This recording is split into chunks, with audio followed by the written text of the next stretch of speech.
Hi there, I'm Namish Patel Owen, and you're listening to Live Your True Self, episode number 121. After 18 years doing corporate, in 2018 it became about doing me, doing what I love.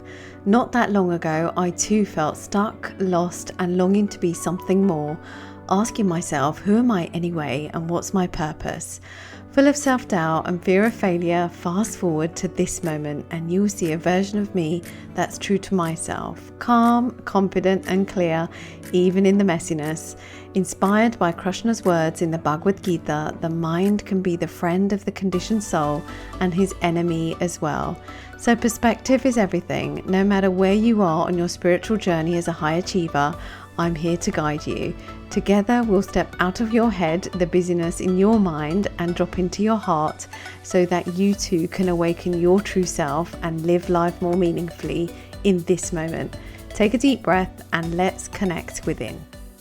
Welcome back, lovely one. I'm super grateful you're here. How are you? If you are navigating life's ups and downs and experiencing all the feelings and the emotions, this is for you. Know that you are not alone, and I am here experiencing the life's ups and downs, but in such a good way. There is some gold in here for you. In the Bhagavad Gita, Krishna reminds Arjuna of a powerful truth about identity and inner steadiness during life's battles. He teaches us that we have a right to action alone, never to its fruits. He guides us not to let results be our motivation and to not be attached to inaction. So we have to be willing to do the hard things, to feel the hard emotions, to feel the pain, to feel the discomfort. And this wisdom points to something quite meaningful that I have tuned into for quite some time now. Our true self is not defined by outcomes or results, not by praise, not by failure, not by how smooth or messy life looks, not by how happy you feel or how much you've suffered. Our true self is revealed in how we show up. The actions we take day in, day out, the small choices we make in our day-to-day being. When you act from truth rather than fear or uncertainty, from alignment rather than approval or validation, that's when you are living your true identity and what I refer to as your true self. Each morning, if you join me and ask yourself, who do I choose to be today? That's when you are living this teaching. We're not chasing results. We're not performing our various roles. We're not acting from ego or lack, but we're intentionally and consciously expressing our true essence, our true nature as we are with what is. That is the path of inner freedom. And this is what you will hear from me over and over again. Let me share a personal story. There was a chapter of my life where everything looked almost perfect, or perhaps right on paper. Stable career, clear direction, security, beautiful home, beautiful husband, 2.4 children, all the things. But inside, I felt a quiet, kind of slow burning tension, like I was living off center. Something just didn't feel right. And it was just this niggle inside of me that my body was constantly trying to communicate. And during that time, I began asking myself a simple question every morning. What is my true self today? And who do I want to be? And I still ask myself that now. And some days the answer is calm, some days it's brave, some days it's soft, some days it's focused. The energy changes depending on what life is asking of me, but the intention stays the same: to show up as the real me, not the expected me. And this shift happened when I realized I did not need to wait for life to be perfect to be my true self. I could choose it daily, no matter my circumstances. And that was the question I sat with for quite some time in a period of illness and a lot of circumstantial changes. And it became my anchor, and it really allowed me to root into my truest nature, which isn't something I had explored before that chapter of my life. And from that realization came so much of my work, so much of being your true self, doing what you love, is from asking that simple question, knowing who your true self is, and inviting yourself to reconnect with her over and over and over again, no matter what life brings you through the ups and downs of life. Let me share a client's perspective as well.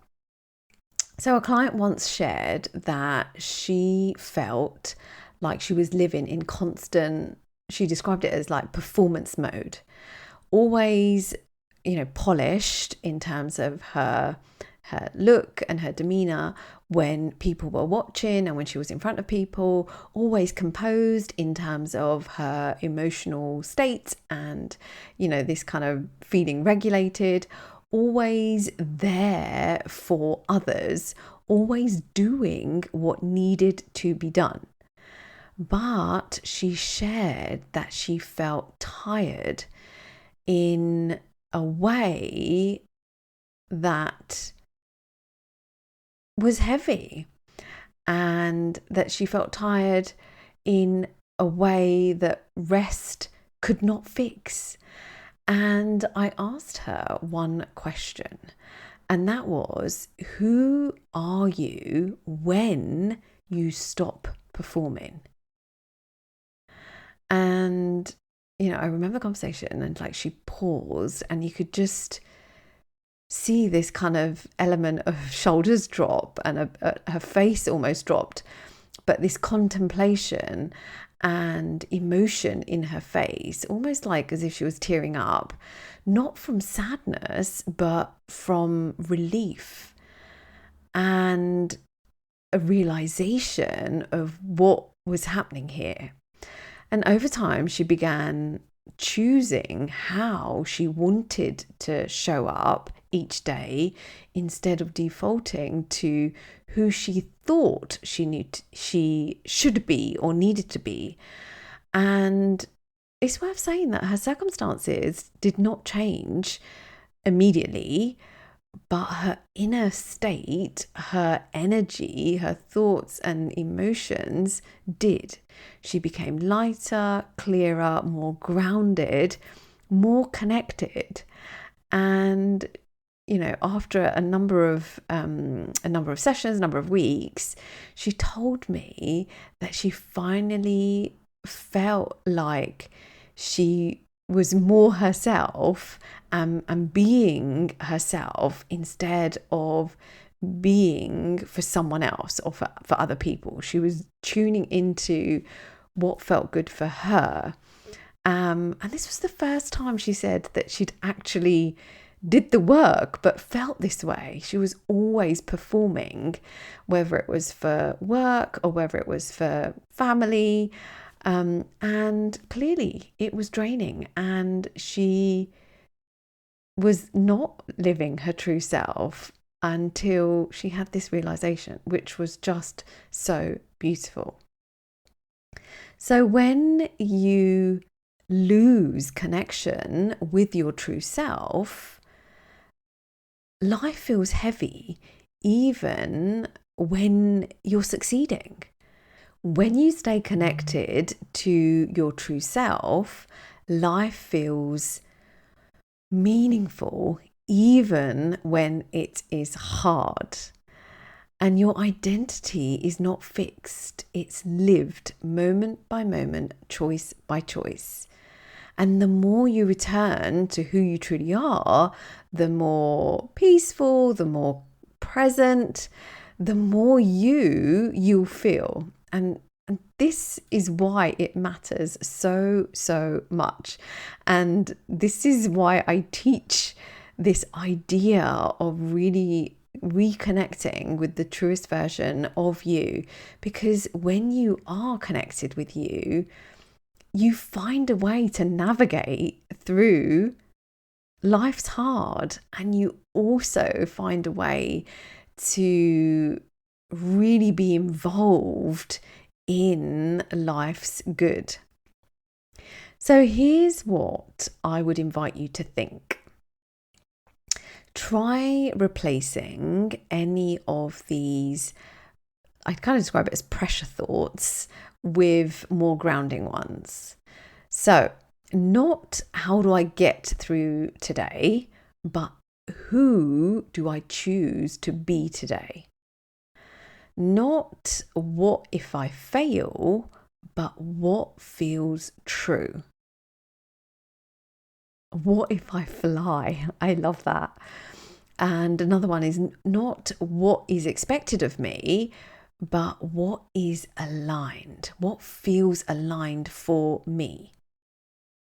And these are obviously questions. And so when you're asking the more grounding thoughts and questions, your brain gets to work to solve for them and to find reasons why something's more aligned for you, and why something feels true for you, and who you want to choose to be today. And it's worth saying, I'm not sure who said it, but thoughts shape your state shapes your action, and action shapes your life. And so this is why this matters so much in terms of what you think and what's happening in your mind, and then how you choose to show up and what that creates in your life. So let me share 3 simple practices for you in terms of how to be your true self, no matter what you're experiencing, what circumstances are in front of you today. Number 1, begin your morning with an identity question. Ask yourself, who do I choose to be today?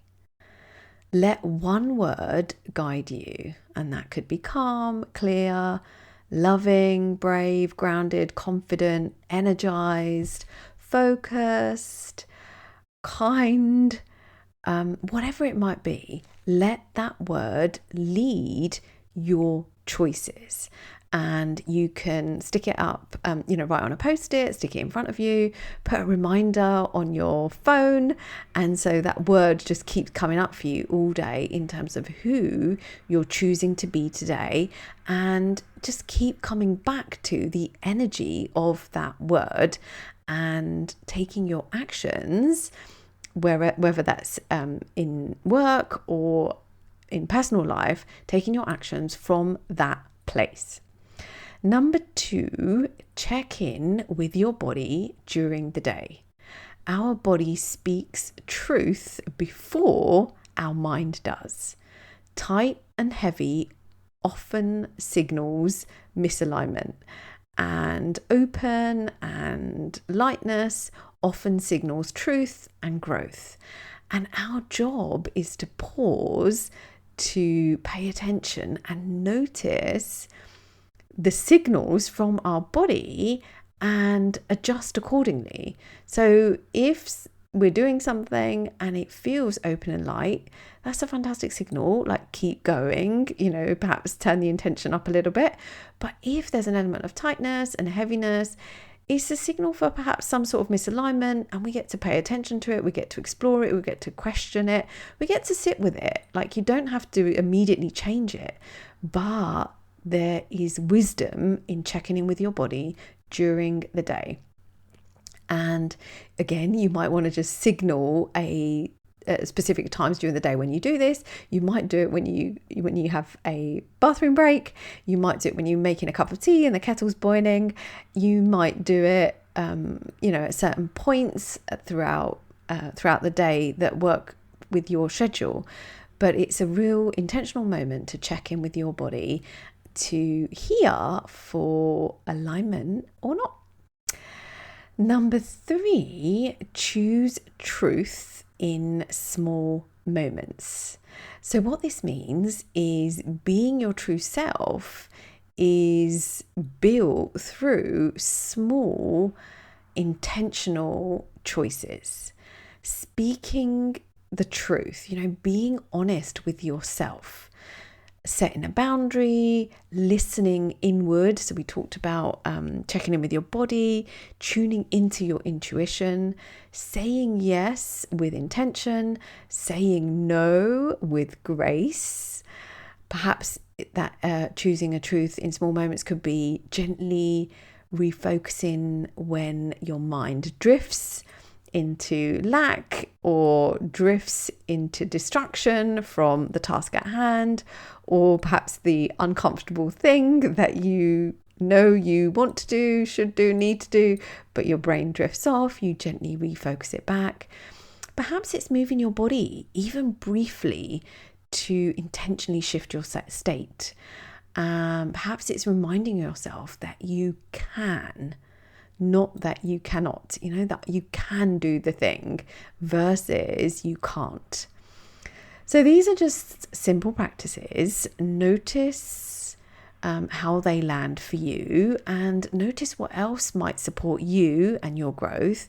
Explore what feels true for you, and importantly, feel the alignment and reconnection to your true self without the circumstances having to change.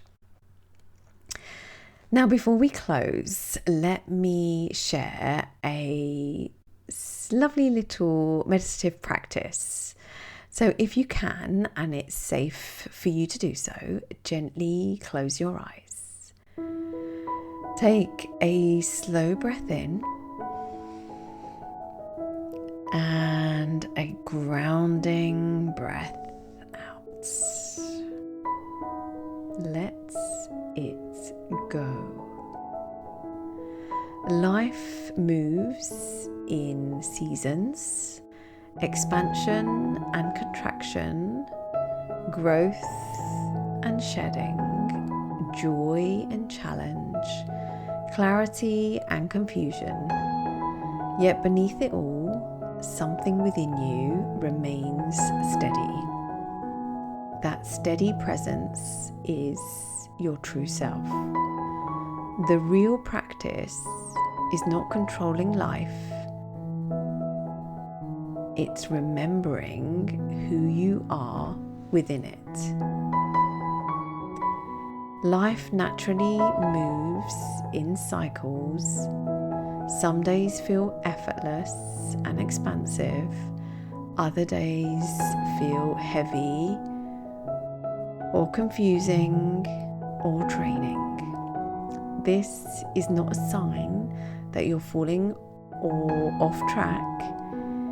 It's simply the rhythm of growth.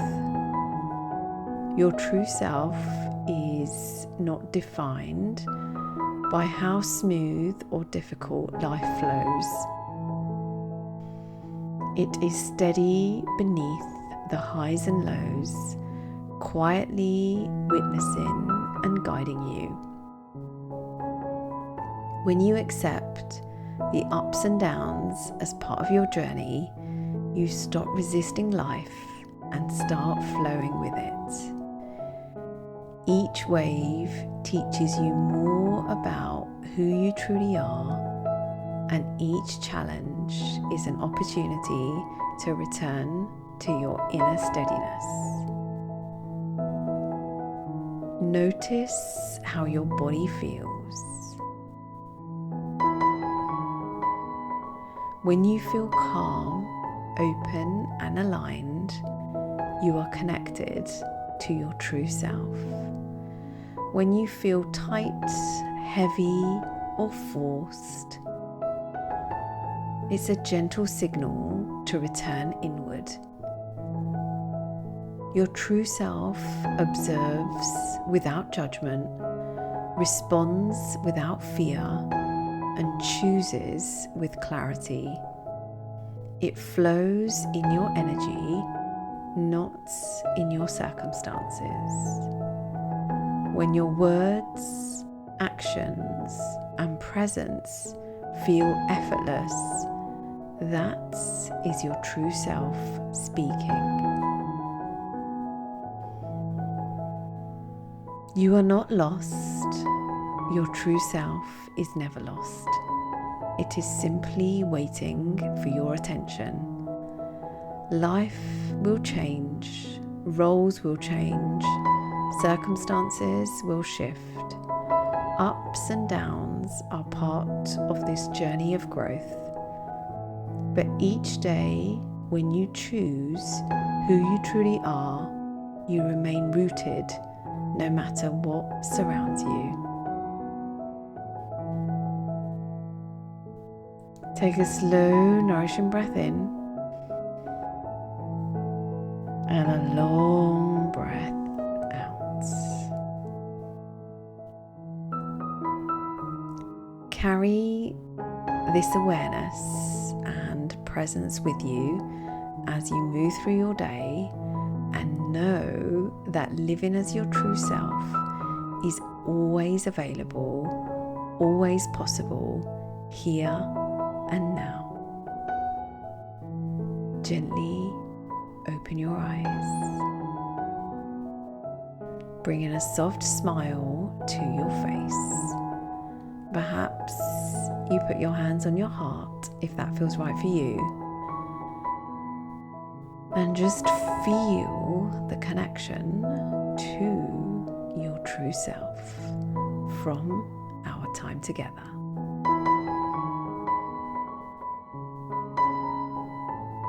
If this episode spoke to you, let me invite you to share it with someone who's navigating life's ups and downs and would welcome a gentle reconnection with their true self.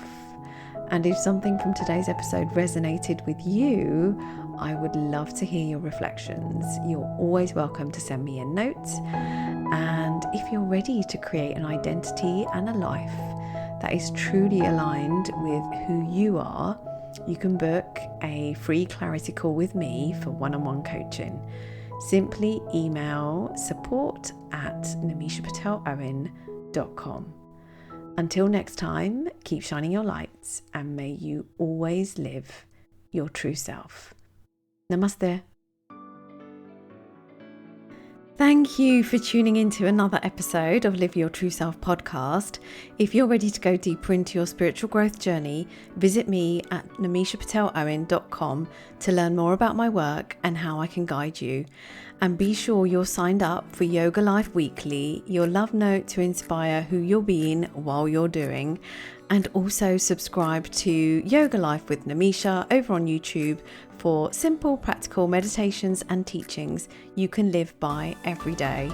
It's an honour to guide you in reconnecting with who you truly are. Bye for now.